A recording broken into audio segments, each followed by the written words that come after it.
Me sinto pronta para falar sobre consciência com Nathalie Neri.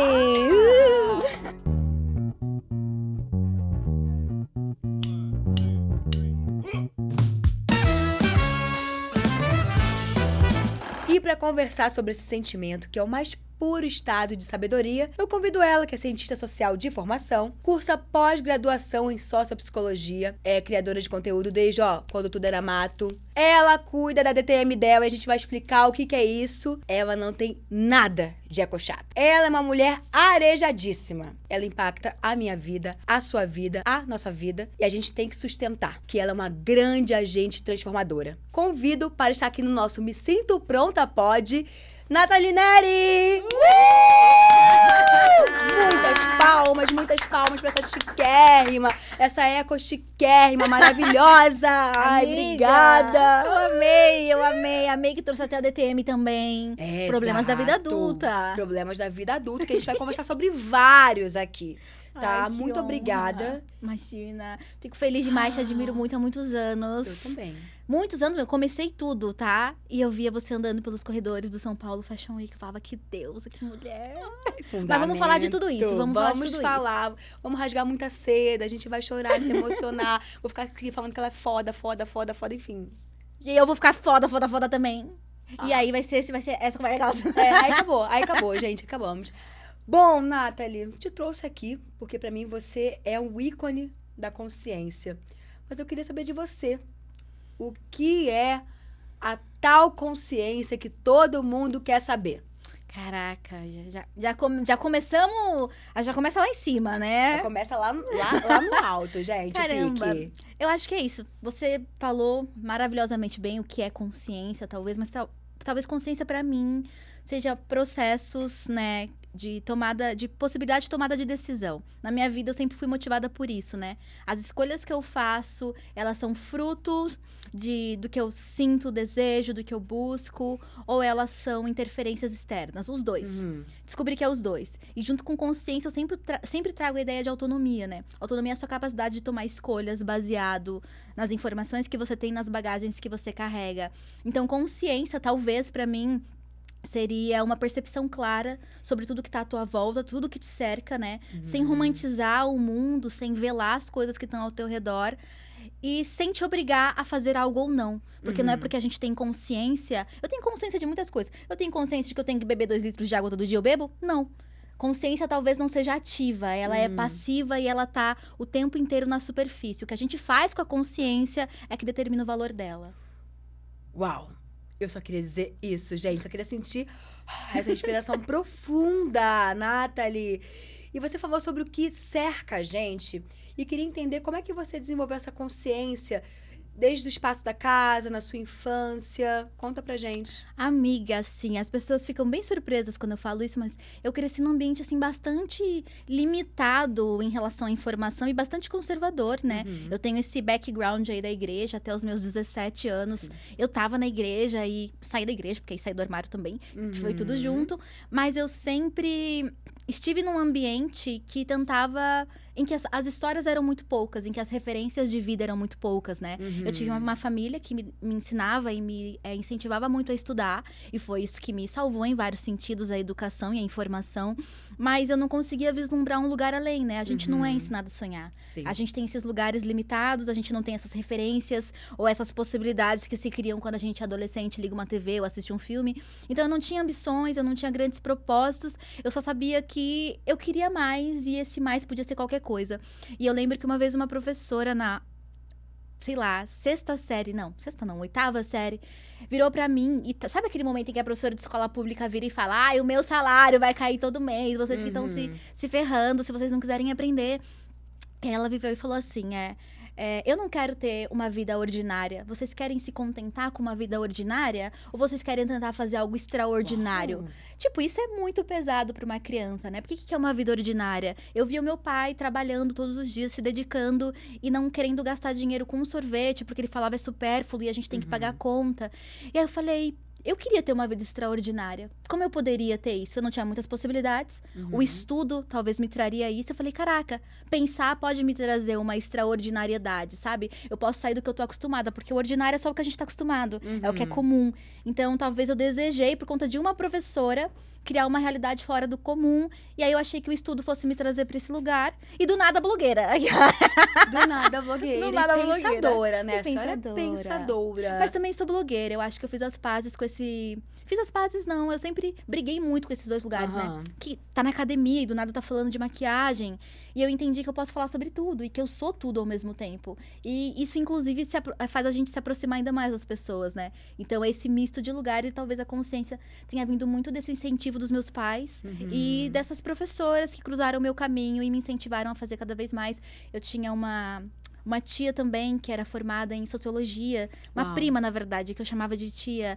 E ela falava, faz ciências sociais, porque você vai conseguir ver o mundo de uma forma completamente diferente. Você não vai conseguir mais ler um jornal da mesma forma, assistir uma TV da mesma forma. E acho que eu só queria isso, sabe? Sair do ordinário, mudar a minha visão e a forma como eu vi o mundo. Que maravilhoso. E me conta uma coisa, Nathalie. Ciências sociais, faculdade, toda a atmosfera acadêmica. Como foi essa experiência pra você? Amiga, de muita violência, viu? É um lugar, assim, que quando você chega, você não tá preparado para aquela realidade.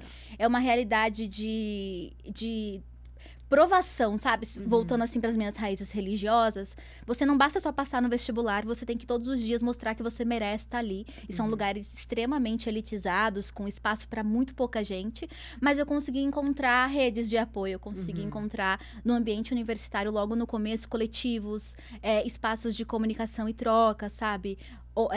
Enfim, estudantes se organizando mesmo fora da sala de aula e fora do horário de aula, para entender que a realidade de muitas pessoas lá era diferente do que a escola ou a faculdade desejava, né? Era diferente do que a norma esperava, mas que era possível existir naquele espaço.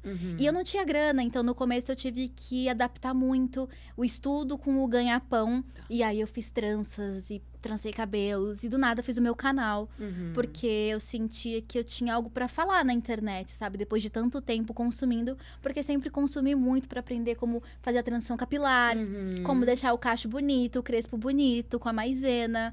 E aí, pra mim, a universidade, ela veio como esse lugar de muita violência, mas de muito crescimento e, no final, também de muita liberdade. Olha. Hoje eu tô lá, passei por lá, sei que eu preciso, mas sei tudo que me espera de dificuldade, sei que não vão facilitar o caminho pra mim. Entendi. E eu te pergunto isso, Nathalie, eu também tenho formação em jornalismo, em comunicação, sou de uma geração, sou um pouco mais velha que você, um bocadinho mais velha. Estamos aqui já, assim, amiga. Mas estamos tudo, todas Lindas. organizadas, lindas, está tudo bem. Mas eu vejo muito que hoje em dia, diferentemente do momento em que eu estava na faculdade, que meus pais me incentivavam, e até mesmo que a graduação tinha ali uma chancela muito positiva para a sociedade. Tinha aquela história, né? Você tem que estudar, porque senão se você for preso, você vai pra uma cela, né? Nossos pais motivavam assim, exato. né? Mas hoje em dia eu vejo que tem uma juventude que subestima ou que talvez até ignore esse campo da educação formal. Por que foi importante pra você estar nesse espaço, mesmo diante de tantos desafios? Eu acho que grande parte das pessoas que hoje em dia questionam muito esse espaço da educação formal fazem isso porque a gente vê a realidade, né? Quando a gente olha para o Brasil hoje, você pode ter diploma e não conseguir trabalhar.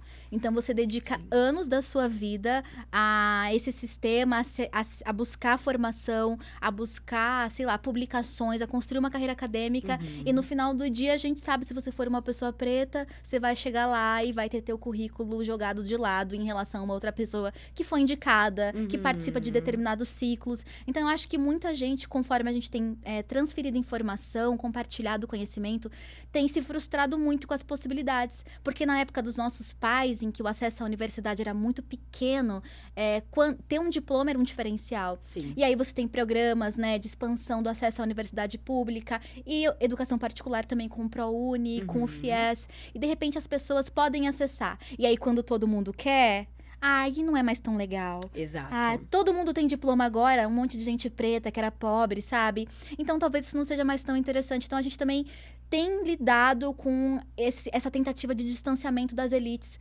dessa nova cara do, sei lá, do graduado. Sim. Ou do pós-graduado, né? E de repente, não. Você tem que ter experiência, anos de um intercâmbio em algum país para conseguir esse emprego, não só um bom diploma e um bom currículo.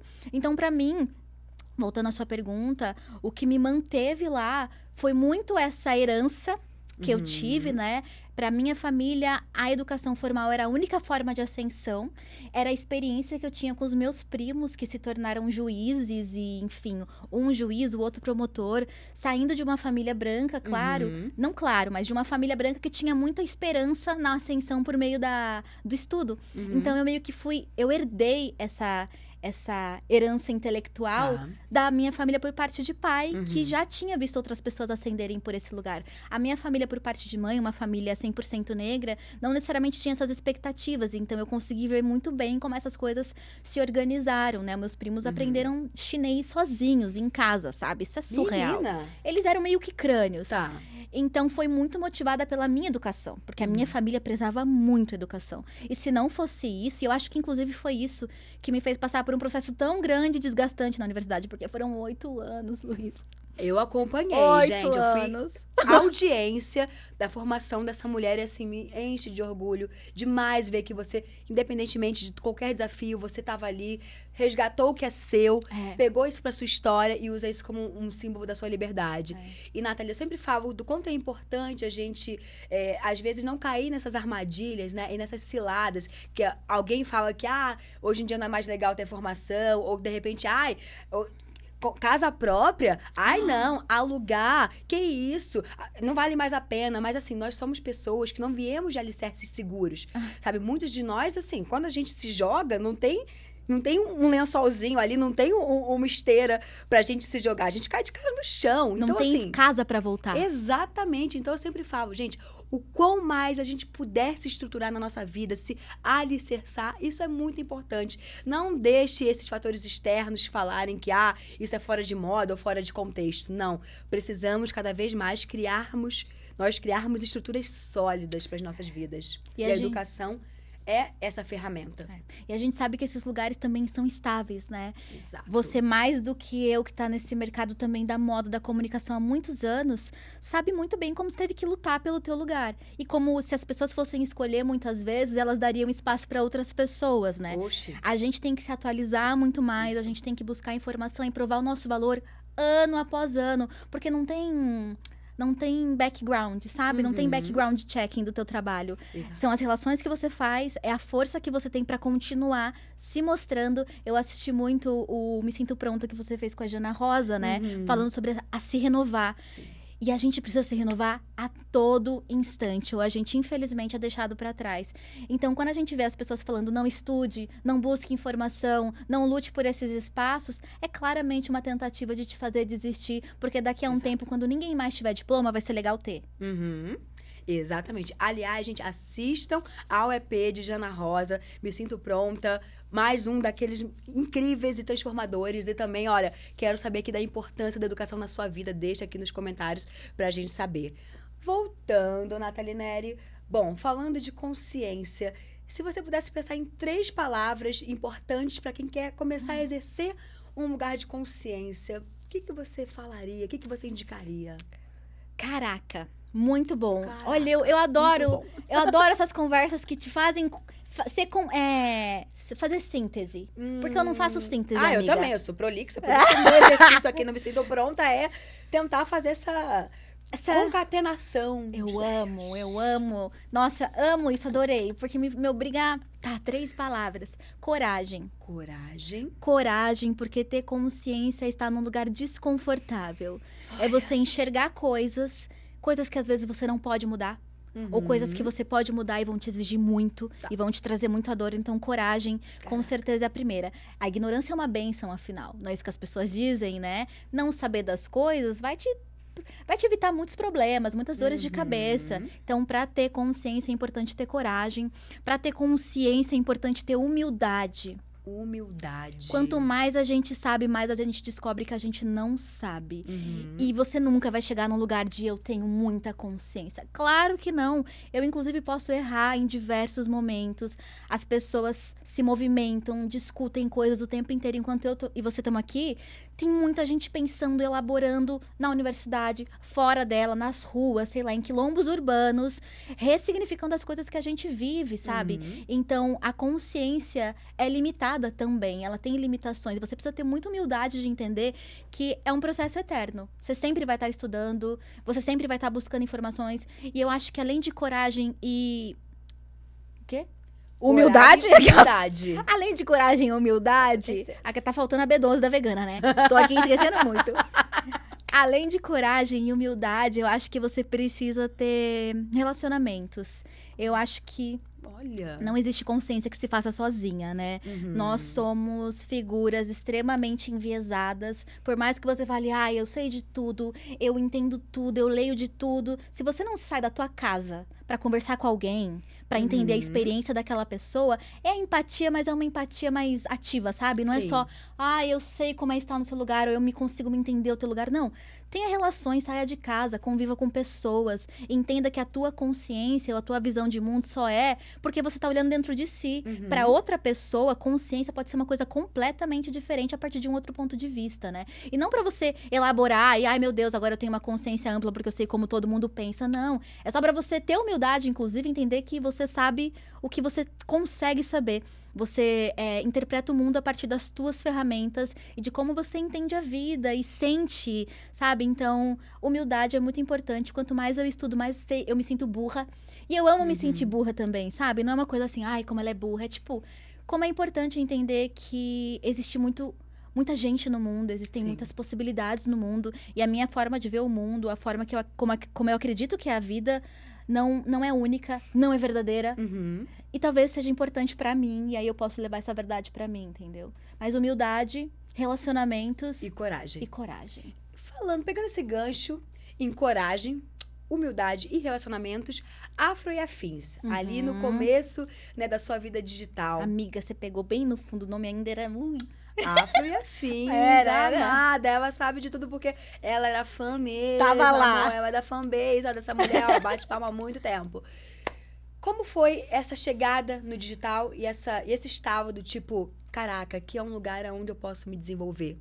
E desenvolver a minha consciência. Você sabe que eu crio o canal porque eu fico puta com a graduação, né?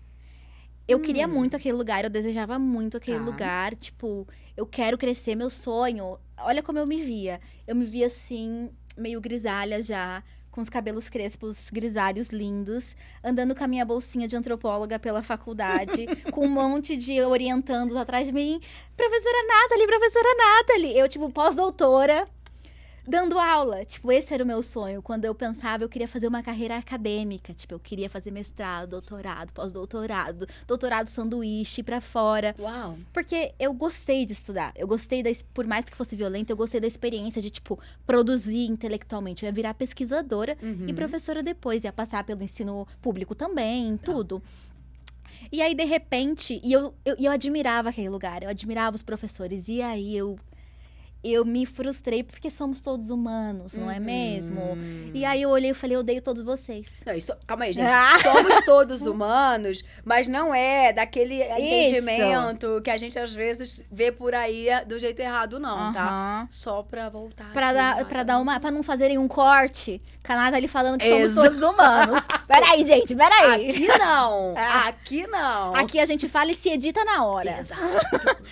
As velhas de guerra na internet, né? Ela sabe como funciona. Na era do corte, amor, o povo inventa tudo. Amiga, eu Aqui também. não. Eu já falo me refalando, pensando na tréplica do que vai acontecer quando cair no Twitter. A mente não para. Mas obrigada pela ênfase. Calma aí, galera. Mas aí cheguei na universidade e entendi que estamos todos passíveis de erro. De erros, de frustrações. Não é porque você tem um pós-doutorado que você é esclarecido. Às vezes você é um burro racista. Que foi o que eu vi em muitos professores universitários. Não muitos, tinham as suas exceções. Sim. Mas no momento em que eu desrespeitei, que eu não tinha respeito por aquelas pessoas que eu admirava, eu falei, caraca, o que eu quero então, querendo agradar essas pessoas, sabe? E eu sempre gostei da internet. sempre gostei de consumir conteúdo, ficava lá no YouTube horas, sabe? Eu sempre gostei de produtora, eu sempre fui fã de pessoas na internet. E eu tava há 3 anos na faculdade. Então, do nada, o mundo tinha se aberto pra mim. Eu falei, caraca, eu sempre me fiz uma pergunta. Acho que quem consome conteúdo na internet sempre se faz uma pergunta assim. Hoje em dia, menos pergunta, mais hate, mas é tipo, eu não faria assim. Eu não faria assim. Então, como é que você faria? Faz aí. Hoje em dia... É amor. Hoje em dia, a gente... Então, faz aí. Não gostou? Faz aí. Mas naquela época era uma coisa mais humilde, porque éramos poucas, né? Eram outros lugares, Aí eu ficava... Nossa... E aí eu pensava, o que eu faria se eu tivesse um canal? Não tinha o que falar. Não faria nada. E, de repente, eu me fiz essa pergunta de novo, quando eu tava puta com a universidade. O que eu faria se eu tivesse um canal? E eu tinha uma lista de 50 temas. E eu já não tava me importando mais se alguém jogasse o meu nome no Lattes e visse um DIY de camiseta de brechó. Tipo, eu não me importava mais porque eu não queria mais aquele lugar. Eu falei, vou virar blogueira. Vou virar blogueira pra tirar esse ódio de mim e fazer uma coisa por mim, que eu gosto. E aí foi quando eu taquei o foda-se na universidade e fui pra internet. No fim, levei um monte de coisa da universidade pra internet, porque era quem eu era, o momento que eu tava na minha vida. Foi maravilhoso, assim, foi um lugar em que eu consegui ser integral. Porque eu tava na universidade, mas eu sempre gostei de moda, beleza, sabe? E eu ficava, como é que eu vou juntar essas duas coisas? Inclusive, eu queria estudar, sei lá, sociologia do gosto e um pouco de moda na universidade, pra conseguir fazer esse casamento. Mas, ao mesmo tempo, eu tava com bolsa em, tipo, ciência política. Tava estudando a Constituinte de 88. Uau. Porque eu também adorava ciência política. Eu ficava, eu não encaixo, eu sou... complexa e incoerente. Eu me achava incoerente. Olha. Porque eu gosto de coisas muito opostas. E aí, na internet, eu falei, cara, que eu posso ser tudo. Eu posso falar de tudo. Do meu jeito. E aí, amiga, 8 anos, né? 8 anos. Nesse Mas assim, babado. você construiu um legado, enfim, com o Afro e Afins e também um grande incentivo pra gente acreditar, não deixar de acreditar na vida acadêmica, na formação, no estudo. Eu acho isso extremamente importante e inspirador. E agora falando do digital, de quando tudo era mato e de quando você começou pra agora, me conta uma coisa. O que você entende do que a consciência mudou dentro do espaço da internet, seja pra creators, seja pra audiência? O que você acha? Nossa, isso é... Até hoje eu tô tentando entender, todos nós, né? Todo dia, né? Amiga, a gente vive na era da babado. inteligência artificial, que eu caí na do padre, vestindo... do padre não, da do papa. Não, eu caí na do padre, eu caí no tênis do Arco da Lapa. Eu caí, gente, eu caí em cada coisa. Eu fico muito apavorada. Esses dias eu vi um sapo gigante. Falei, meu Deus, que sapo gigante lindo. Mandei pro meu namorado. Aí, olha a hashtag Animais Inteligência Artificial. Eu não acredito, é muito real. Eu tô caindo. A gente vive a era da pós-verdade, sabe? Da pós-verdade. E a gente viu o que aconteceu nesses últimos 4 anos. O que é a realidade? O que é o fato? O que é o fake? O que é a informação? E, de repente, tá tudo diluído em pontos de vista, o que é discurso de ódio, o que não é. Então, naquela época que eu comecei na internet, há 8 anos atrás, o que eu fazia? Quero falar sobre tal coisa. Não falo sobre mim. Falo sobre quem eu leio. E quem eu leio são intelectuais. Mulheres negras. Pessoas que estão na academia. Ou até homens brancos, sei lá, europeus que escreveram teorias sociais há 200 anos atrás. Mas, sei lá, são de uma forma respeitados dentro das ciências sociais e tal. Então, eu trazia essas leituras sempre como uma ponte, dando os créditos, falando de onde eu pensava e por que eu pensava. E falando, pensa por si só. Eu posso estar falando um monte de besteira aqui também, né? Com essa humildade, porque precisamos de humildade, sempre que a gente tá falando. E aí, era sobre isso, era sobre pegar essas informações e trazer essas informações. Só que a gente tá testemunhando um momento do mundo em que tudo tem sido questionado, né? Sim. Em que a gente também tem entendido o impacto que essas outras narrativas conservadoras, violentas e, inclusive, negacionistas têm todo esse conhecimento. Então, você não tem mais só que falar sobre um fato e trazer leituras. Você tem que explicar que aquilo ali é uma fonte de verdade, que aquilo ali é uma pessoa que estudou há anos. Porque alguém pode chegar no TikTok e falou, Abdias Nascimento tava errado. Tipo, e do nada, tipo, calma! Sim. O que a gente tá vivendo, sabe? E aí, o que é consciência nesse lugar? Não sei. A gente tá nadando, descobrindo de novo, porque a gente tá tendo que explicar e se explicar o porquê que aquilo... Por que isso é legítimo e isso não? Será que a discussão que uma pessoa pode ter num vídeo do TikTok falando sobre a elaboração intelectual de intelectuais negros durante, tipo, toda a vida é válida ou não? Sim. Não se sabe mais, sabe? Pra onde a gente vai? E as coisas têm mudado, porque muita gente tá falando, e isso é incrível. E eu não acho que as pessoas têm que parar de falar. Sim. Mas eu acho que aí a gente não entende o que é criado a partir de si, o que é a minha vontade, os meus pensamentos, o que a fonte sou eu mesmo. E o que não é. E o que é fruto Total. de, tipo, debruçamento, estudo, pesquisa, sabe? E tem uma coisa que o Chavoso da USP falou há um tempo atrás, que é muito importante também, que é o anacronismo. A gente entender o tempo em que as coisas são ditas, né? Então, muitas das vezes, é óbvio, a gente pega até um teórico negro, a gente pega um Fanon, a gente pega, enfim, uma série de pessoas intelectuais de outros tempos e que falam coisas com coerência, mas que talvez, enfim, viveram outras vidas, com outras violências, com outros tipos de dores, com outros tipos de acesso. E a gente não pode usar a nossa vivência pra julgar que, sei lá, Fanon era palmiteiro, né? Não! Amiga! Gente, A gente tá nesse sabe? lugar. Então, assim, a gente precisa entender o contexto do que é o tempo.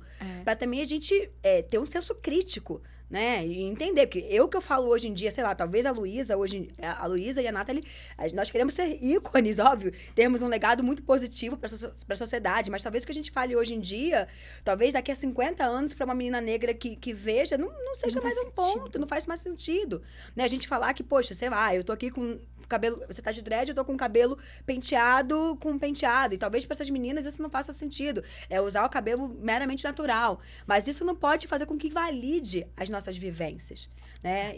Eu acho que a gente precisa ter essa consciência de ler contextos, de ler cenários, ainda mais na internet, que hoje em dia, exatamente isso que você falou, assim, é um templo onde tudo se questiona, sei lá, do nada, a propaganda da Volkswagen foi do céu ao inferno. Amiga. Tudo aconteceu ali, todo mundo emocionado, no final tava todo mundo com ódio, porque foi falar sobre um monte de coisa. Então, e aí? Aonde nós ficamos nessa história toda? Então, é a nossa leitura de cenário, de interpretação, que no final das contas é o que nos salva. Maravilhosamente bem colocado.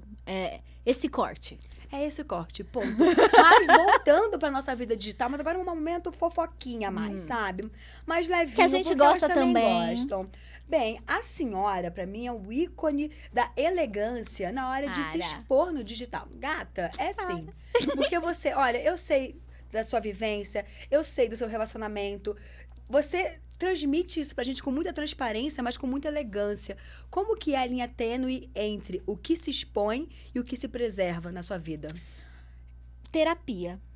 Terapia por quê? O que a gente entende quando a gente passa por esses processos de autoconhecimento, autorreflexão, minhas raízes, quem eu sou, pra onde vou, minhas dores, meus traumas, o que me define? A gente entende que a gente tem uma persona. Eu tenho uma persona, todos nós temos várias personas.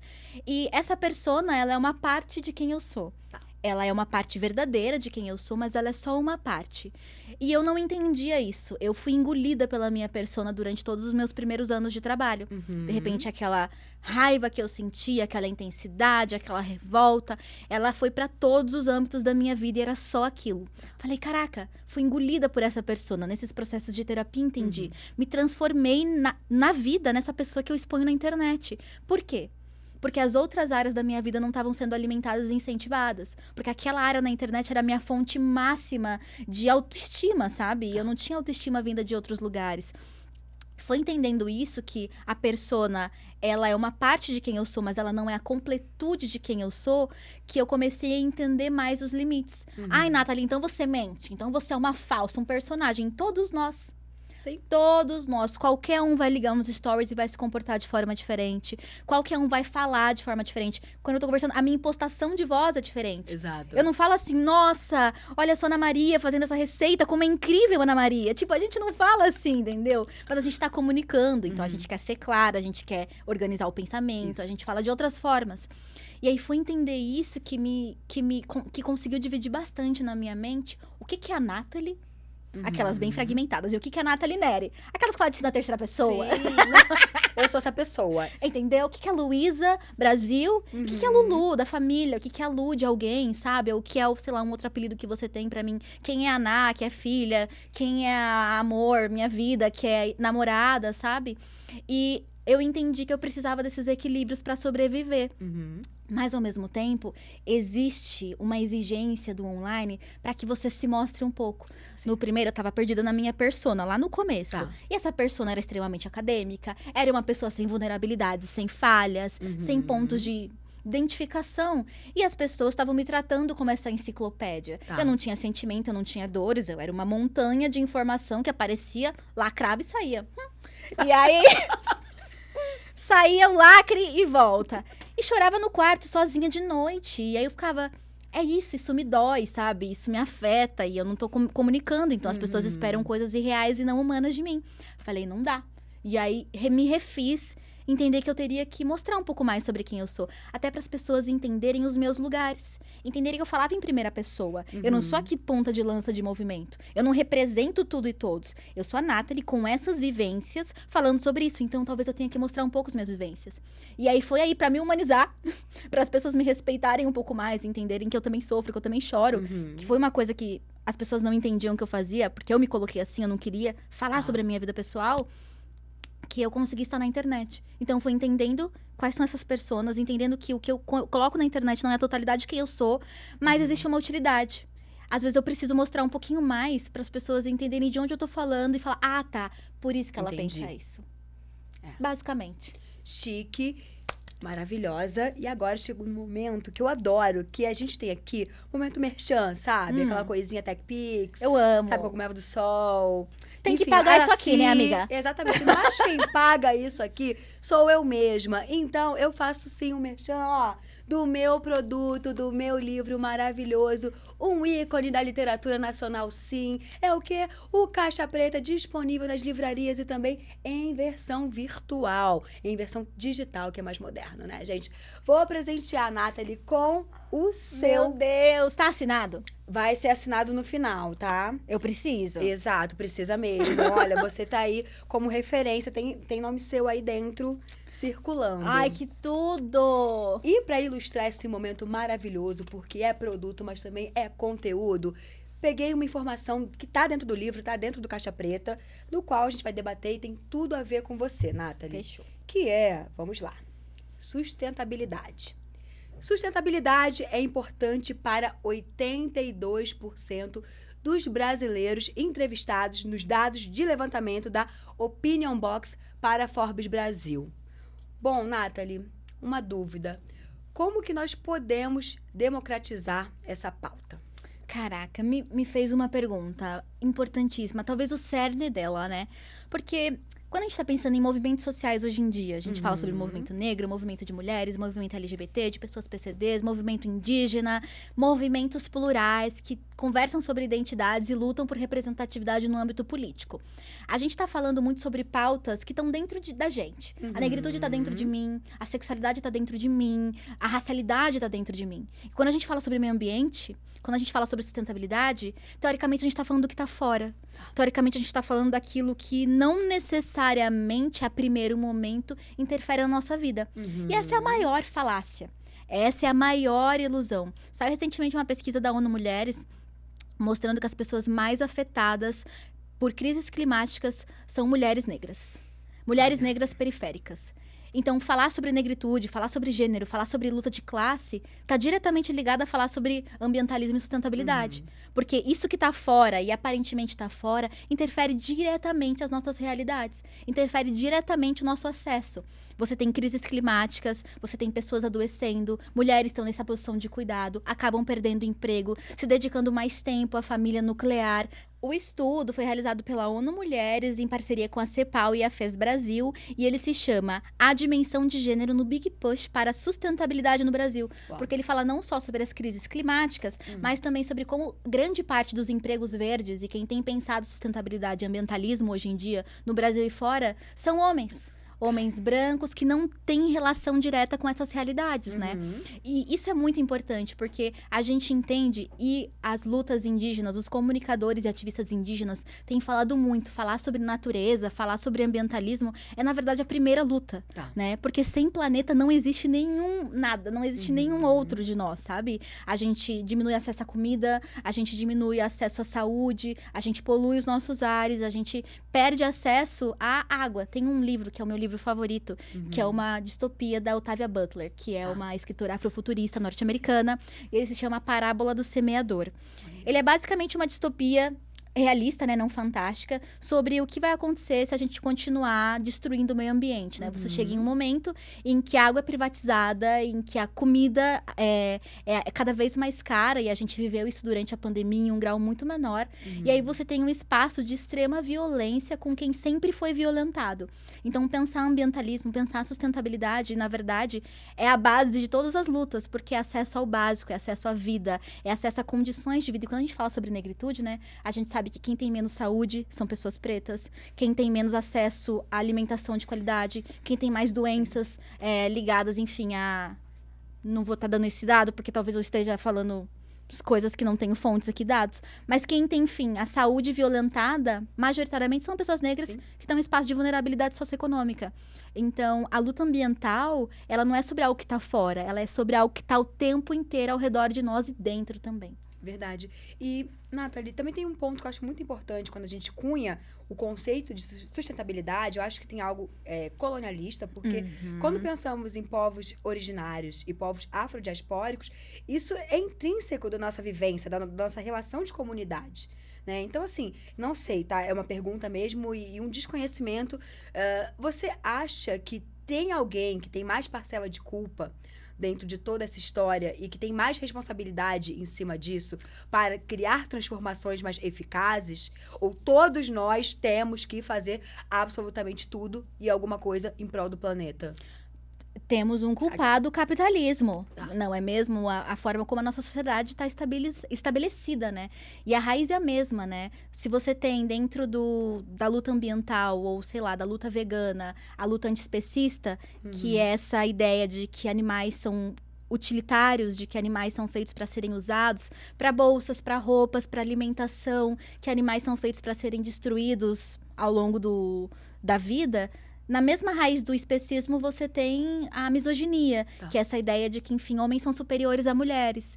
É a mesma fonte, teoricamente, que alimenta esses pensamentos de hierarquia e superioridade de um ser, que geralmente é esse homem branco cisgênero europeu rico, versus todos os outros que existem no mundo, né? Então, a sustentabilidade, além disso, também é um termo que surge no capitalismo, né? O que é sustentar? Sustentar é manter sustentável e equilibrado, dada o nível de exploração. Então, quando você está falando de sustentabilidade, você não está falando de regeneração. Regeneração, quem fala são os povos originários. Regeneração, quem fala é quem entende a natureza como parte de si. A sustentabilidade é uma ferramenta que a gente usa dentro desse sistema extremamente exploratório e violento para dar conta de não destruir tudo. E dar, inclusive, para continuar explorando. Então, hoje em dia existem essas contradições, né? A gente entende que eu me entendo como uma criadora de conteúdo que fala sobre consumo. Eu falo sobre consumo de roupa, eu falo sobre maquiagem, eu falo sobre beleza, porque eu tô dentro desse sistema e eu sou incentivada e motivada por ele. Ao mesmo tempo, eu entendo que isso é perfumaria, que a gente está falando sobre medidas paliativas, sabe? Reformistas. Isso não é revolucionário, né? Não é revolucionário falar para a pessoa comprar roupa em brechó. Porque a gente, teoricamente, não teria que pensar em comprar roupa em brechó para conseguir se afirmar. Porque a moda não seria movimentadora e mobilizadora de tantas coisas como é hoje. Mas a gente vive num lugar em que isso é relevante. E eu entendi com humildade as minhas possibilidades. Então, eu tô sempre nessa contradição, que eu também entendi que é real, né? A gente fala sobre sustentabilidade, a gente fala sobre um consumo inconsciente, muito entre aspas, mas ele tem limites. E a gente tá dentro de uma sociedade e eu acredito que a maior ferramenta é a gente conscientizar as pessoas e tirar a culpabilização do indivíduo. Se você não fizer isso, o mundo tá acabando por sua culpa. Não, o mundo não tá acabando por sua culpa. O que você pode fazer? Você pode buscar informação, você pode buscar repensar as coisas que você consome. Isso vai mudar tudo? Não vai. Porque quem está fazendo isso é essa grande indústria que não está interessada em pensar no impacto que causa. Mas a nossa educação pode levantar conversas e debates. Então não existe... Essa pergunta é maravilhosa. Será que todos nós temos que fazer algo? Acredito que sim. Mas dentro dos seus limites, sabe? Entendendo que não é a ação individual que vai transformar esse sistema que está muito além da gente. Que a gente, inclusive, é vítima também. Sim. E eu conto isso de um espaço muito delicado que aconteceu uma vez na minha vida. Eu fui embaixadora de uma marca de águas, uma água muito chique, que chegou no Brasil, não ficou por causa da pandemia, acredito eu, porque a publi foi maravilhosa, a campanha foi linda, foi um sucesso. E me veio uma crítica de uma mulher não negra, na minha DM, uma mulher brasileira, mas que morava em Nova York, era designer, então nisso você já desnivela muitos privilégios, e me questionou, você que é uma mulher tão engajada, racialmente, socialmente falando, porque você está fazendo uma campanha para uma marca de água que tem garrafas d'água poluente. E aquilo na hora me deu um senso de culpa, um bug, mas ao mesmo tempo também, nossa, eu crio condições de trabalho, não só para mim, mas para uma série de pessoas fazendo esse projeto. E eu, de alguma forma, eu sei o quanto eu tenho a minha consciência tranquila do quanto e quem eu carrego por trás de cada projeto que eu faço. Eu não consigo dar conta de tudo. Mas foi um questionamento e veio uma cobrança. E geralmente essa cobrança vem dos espaços mais engajados e dos espaços que tendem a perder muito mais em privilégios e em acessos. Então, por isso que essa pergunta ficou latente em mim, porque, de fato, eu faço hoje em dia o que eu posso, o que eu consigo. Mas, de alguma forma, assim, eu me desafio também cada dia mais fazer algo para esse mundo ser melhor socioambientalmente ao que depender de mim, sabe? Eu acho que eu também comecei a me interessar por essas discussões no momento que eu entendi que elas conversavam. Mas tudo bem se eu não buscasse. Tudo bem se eu não fosse uma pessoa vegana. Eu estaria perdendo? Com certeza. Eu teria tido acesso a menos discussões? Com certeza. Mas a gente sabe que as lutas que precisam ser lutadas ainda são muito grandes. E a gente entende também o racismo dentro desses espaços. Os recortes de classe dessa pessoa que te criticou são muito claros, né? Muito fácil você estar apontando alguém que mal tem e que tá lutando muito pra conservar aquele pouco que tem, enquanto você tá no auge do teu privilégio, fora do Brasil, reclamando sobre essa pessoa que tá ganhando o mínimo. Então, hoje em dia, eu entendo que não é sobre a culpabilização, não é sobre apontar o dedo pro outro, sabe? Mas é entender que existem lutas paralelas e a gente pode começar a desenvolver conversas e diálogos interessantíssimos. O mercado tem mudado. As pessoas têm falado mais, né, sobre isso. Eu acho que grandes marcas pararam de testar em animais, por exemplo, falando sobre a questão vegana. A gente teve aí uma lei aprovada agora em que, em 3 anos, a gente tem que buscar, as empresas de cosmético e beleza tem que buscar formas alternativas de teste. Você não vai mais poder testar em animais no Brasil, sabe? Isso é uma grande... É uma grande conquista. Então, aos poucos, essa discussão tem alcançado novos espaços. E faz parte. Só que essas pessoas que estão falando sobre a luta ambiental, elas não estão falando sobre a luta negra. Elas não estão falando sobre o acesso dessas pessoas à universidade. Elas não estão empregando outras pessoas, sabe? Elas não estão investindo em projetos. Então, sério, olha um pouquinho pro que você faz e depois você aponta o dedo pro outro. Eu não tô em posição de apontar o dedo pra ninguém. Ai, mas ela é vegana. Ai, mas ela faz parte da luta negra. Ai, mas ela faz parte da luta LGBT. E tenho muita humildade de saber que hoje eu tenho a possibilidade de pensar sobre tudo isso porque eu tenho acesso à comida. Porque eu não preciso me preocupar com o estado que vai estar a minha casa ou a minha família. Porque a minha família tá assistida, assessorada. Porque eu tenho condições de trabalho. Então, se hoje em dia eu posso pensar sobre tantas coisas, é porque eu tenho acesso e possibilidade. E nem todo mundo tem ainda. E se essa pessoa não pode... É isso, querida. Aí já falou um monte. Exato. Minha gente, ela não é só uma criadora de conteúdo, é muita humildade da parte dela falar isso, tá? Porque ela, sim, é uma agente transformadora, tem que sustentar programa maravilhoso pelo Dia Estúdio. Conta mais pra gente sobre esse programão e esse projeto. Amiga, nossa, foi a realização de um sonho, assim, sabe? Imagino. 8 anos na internet, com estrutura e dinheiro pra pegar uma galera, tipo, gente massa, sabe? Roteiristas, produtores, diretores, botar numa van que falar, vamos procurar projetos de sustentabilidade. Vamos dar conta de responder essas perguntas que a gente não tem. Ah, tá bom. A indústria é a grande responsável. Nós, indivíduos, não podemos fazer nada, porque mesmo que a gente faça, a gente não vai poder mudar. É meio triste, né? Tipo, tira a esperança. Mas, ao mesmo tempo, tem gente fazendo. Tem gente buscando educação. Tem pessoas pensando em alternativas. E se a gente fosse nesses lugares e perguntasse para essas pessoas como é que elas estão fazendo? O que elas precisam para continuar fazendo? Então, tem que sustentar, ele surge muito desse desejo de ter um pouco de esperança e um pezinho na realidade, não ser tão fatalista de, meu Deus, o mundo já acabou, planeta B, bilionários em Marte, morreremos aqui, sabe? Ele vem desse desejo de mostrar novas possibilidades. E a gente escolheu falar sobre lixo, né? Lixo porque é um problema que interfere na vida de todo mundo, né? De formas diferentes. E a gente achou que seria interessante começar por ali. Então, foi um projeto que nasce muito do meu coração, mas se desenvolve com muitas cabeças. E faz parte de um desejo de mostrar as possibilidades. Sem culpa, sem peso. E eu acho que responsabilizando quem tem que ser responsabilizado, mas trazendo um pouquinho de esperança e chamada pra ação, sabe? Tipo, dá pra fazer alguma coisa, tem muita gente fazendo, e olha que legal, porque a gente pode contribuir. Que maravilha. E quando que ele é exibido? A primeira temporada encerrou. Tá. A gente tem 8 capítulos, 8 Não era 19 episódios. horas, gente, aquela. Então, toda segunda às 19 então, horas. eu ia falar que era toda segunda às 19 horas, mas aí tá. A gente tá fazendo um reprise, porque a de estúdio agora tem a Dia TV, né? São 24 horas de conteúdo ao vivo. É maravilhoso. É um babado, exatamente. E aí o programa tem que sustentar, passou essa primeira temporada toda. Segunda, 7 da noite, agora a gente tá reprisando. Mas você que está em casa, você pode assistir diretamente no meu canal no YouTube, Nathalie Neri. Tem lá uma playlist Tem que Sustentar, com 8 episódios que a gente fala sobre lixo eletrônico, o lixo das roupas íntimas, sobre plástico, sobre recicláveis no geral, sobre comunidades sustentáveis. Então a gente consegue dar um geralzão em vários temas que são interessantes. As pessoas às vezes nem sabiam que tinha uma alternativa, sabe? Sim. Eu mesma, anos pensando sobre tudo isso, com 50 câmeras quebradas na minha casa, sem saber o que fazer com o meu lixo eletrônico. Exato. Tipo, é isso, faz o que com isso?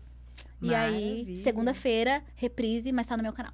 Perfeito. E olha só, você que é uma sumidade no tema sustentabilidade, quero saber de uma coisa. O que mudou na sua relação de consumo? Depois eu tenho que sustentar? Então, eu sempre fui uma pessoa que pensei sobre veganismo. Então, pra mim, era sobre animais. Negar coisas que envolvessem crueldade animal. Mas aí é isso. A gente tem esses limites, tá? Porque não necessariamente a coisa que nega crueldade animal e não tem nada de origem animal vai estar numa embalagem legal. Vai estar preparada pra, tipo, reduzir impacto no meio ambiente. Então, eu consegui, com o programa, entender um pouco mais sobre as possibilidades que eu tenho. E sobre as escolhas conscientes que eu posso fazer. Entendendo que, pra mim, a prioridade sempre é negar a crueldade animal, produtos de origem animal. Mas compreendendo que eu posso fazer escolhas um pouco mais conscientes. Então, se você ir lá no mercado, eu posso escolher pegar as minhas frutas e não colocar num saco plástico. Nossa, que impacto ela vai causar! Não é assim também, né? Mas eu entendo que eu posso fazer isso pra, inclusive, educar aquele mercado a entender que você não precisa deixar saco plástico, mas, ao mesmo tempo, você precisa deixar sacola plástica pras pessoas que pegam um ônibus todos os dias e vão com a carne derretendo na sacola de papel, entendeu? Existem esses pontos de vista ainda que são contraditórios e complexos, mas a gente se dá conta na nossa vida, pode fazer. Então, a Ecobag tá sempre lá. Eu posso repensar o meu consumo, por exemplo, de maquiagem. Entender quais são as alternativas que eu tenho hoje. Quais são as empresas que oferecem logística reversa. E, enfim, hoje em dia eu posso pensar e buscar muito mais alternativas do que eu podia antes. Maravilha. E uma dúvida que me ocorreu com essa história toda da beleza, principalmente, e da indústria, sobre procedimentos estéticos. Vamos lá, Nathalie. Verdade ou mito? As pessoas que geralmente optam pelo veganismo, elas são muito limitadas ou até mesmo avessas a procedimentos estéticos. Como isso funciona pra você? Eu acho que quando a gente fala sobre veganismo, é um movimento muito amplo. Existem vários pontos de vista, vários posicionamentos dentro dele. Eu sou uma pessoa vegana, então eu nego coisas que envolvam crueldade animal. Mas no fim do dia existe um limite, né? A gente fala que o veganismo vou falar errado, mas é basicamente a possibilidade de negar o sofrimento animal dentro do praticável, né? Então a gente vive numa sociedade que você tem que se vacinar. Porque se você não se vacinar, você vai prejudicar você e a todo mundo. E as vacinas hoje são testadas em animais. Então, você não pode virar um antivax só porque você é vegano, né? Vai ter uns veganos que não vão concordar, mas aí eu não quero nem conversa, porque acho um absurdo, né? Você não vai se vacinar, por exemplo, no meio de uma pandemia.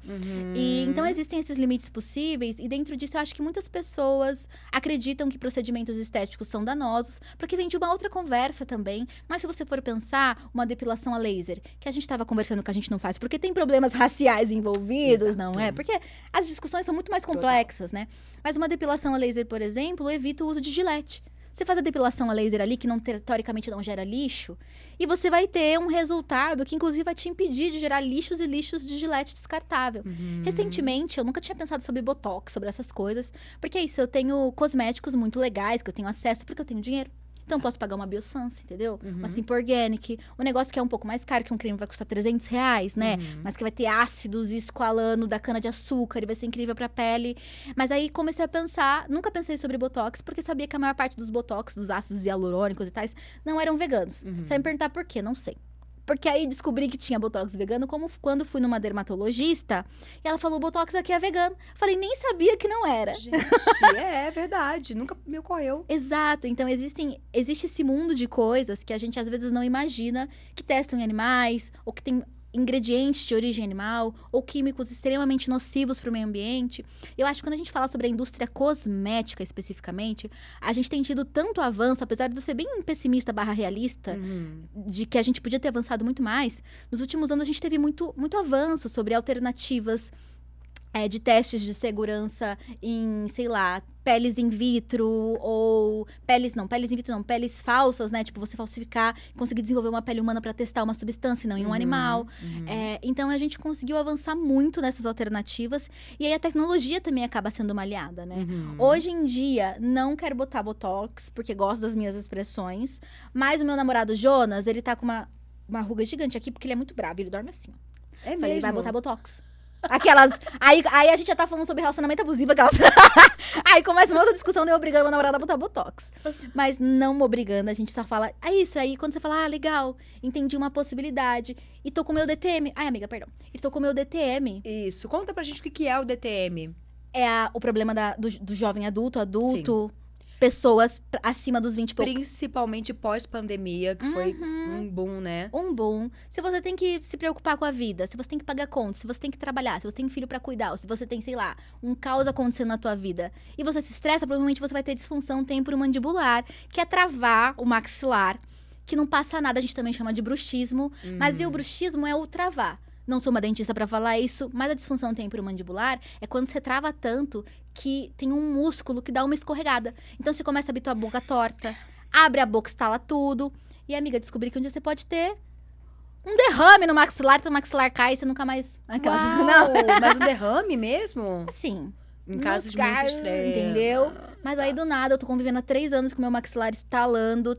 Ai, foda-se, eu não vou resolver isso, que eu tenho mais problema pra resolver. Do nada, dor de ouvido, ou seja, tá inflamando. Dor de ouvido aqui, ó, tudo inflamando. E eu acordando assim, ó, tá, pode dar problema. E aí, descobri que uma das alternativas é o Botox. Então, existem tecnologias e desenvolvimentos da ciência que ajudam muito a gente a reduzir problemas de saúde, obviamente, e que conversam muito com posturas veganas e ambientalistas. Como o caso da depilação a laser, que a gente sonha que eles avancem o suficiente para peles negras serem abrangidas também, né? Sim. Mas é basicamente isso.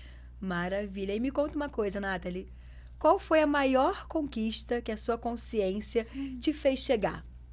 Caraca, maior conquista. Pode ser material, pode ser imaterial. Tá contigo, vai que é tua tafarel. Caraca. Nossa, que pergunta. A maior conquista que a minha consciência me fez chegar. Eu acho que foi ter a possibilidade de conversar com muitas pessoas. Eu fiz um TEDx há anos atrás, A Mulata que Nunca Chegou. Que foi muito importante pra mim. Foi fruto de muita dor. E fruto de expor uma ferida aberta. E ele, tipo, tem mais de 1 milhão de visualizações. As pessoas até hoje chegam em mim pra conversar sobre isso, sabe? Então, eu tive a oportunidade de usar plataformas muito grandes pra falar sobre coisas que eu acredito. Além do meu TEDx, eu fiz um documentário há anos atrás chamado Negritudes Brasileiras. Que eu pude juntar intelectuais, pensadoras, seguidores e falar sobre racialidade, sobre como é complexo discutir negritude no Brasil. E eu tenho que sustentar.